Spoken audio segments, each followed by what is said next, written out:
राष्ट्रीय लोक जनशक्ति पार्टी रालोसपा के प्रमुख पशुपति कुमार पारस ने रविवार को अपने भतीजे और केंद्रीय मंत्री चिराग पासवान के साथ सुलह की किसी भी संभावना से इनकार करते हुए कहा कि अब बहुत देर हो चुकी है। पीटीआई के साथ साक्षात्कार में आज पारस ने कहा कि जब उनके बड़े भाई रामविलास पासवान जीवित थे तो भाइयों के बीच कोई दरार नहीं थी। चिराग से सुलह की संभावना पर पूर्व केंद्रीय मंत्री ने कहा कि ऐसा कभी नहीं हो सकता, अब बहुत देर हो चुकी है। उन्होंने कहा कि जब पार्टियां टूटती हैं तो वे एक हो सकती हैं, लेकिन जब दिल टूटते हैं तो वे नहीं जुड़ सकती। पारस ने कहा कि परिवार एक था और लोक जनशक्ति पार्टी एकजुट थी, लेकिन यह उनका दुर्भाग्य है कि रामविलास पासवान के निधन के बाद परिवार और पार्टी दोनों अलग हो गए।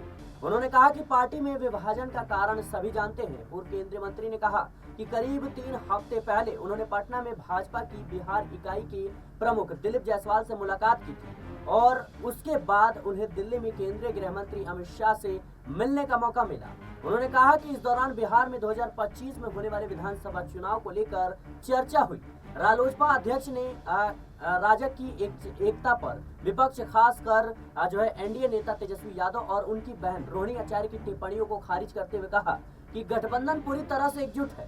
पारस ने कहा कि प्रधानमंत्री नरेंद्र मोदी पूरे देश के सर्वसहमत नेता हैं और वह सभी के हितों की बात करते हैं। जिस तरीके से चिराग पासवान और पशुपति कुमार पारस के बीच लगातार ये संघर्ष देखने को मिल रही है, कहीं न कहीं अब एनडीए की भी मुश्किलें बढ़ने वाली है, क्योंकि एक ही गठबंधन में रहते हुए अगर एक दूसरे के खिलाफ बयानबाजी करते हैं तो जाहिर सी बात है फिर भारतीय जनता पार्टी की स्थिति वो खराब होती हुई नजर आएगी और एनडीए कमजोर पड़ता हुआ नजर आएगा। फिलहाल पशुपति कुमार पारस के इस बयान को लेकर आपकी क्या राय है, हमें कमेंट बॉक्स में जरूर बताएं।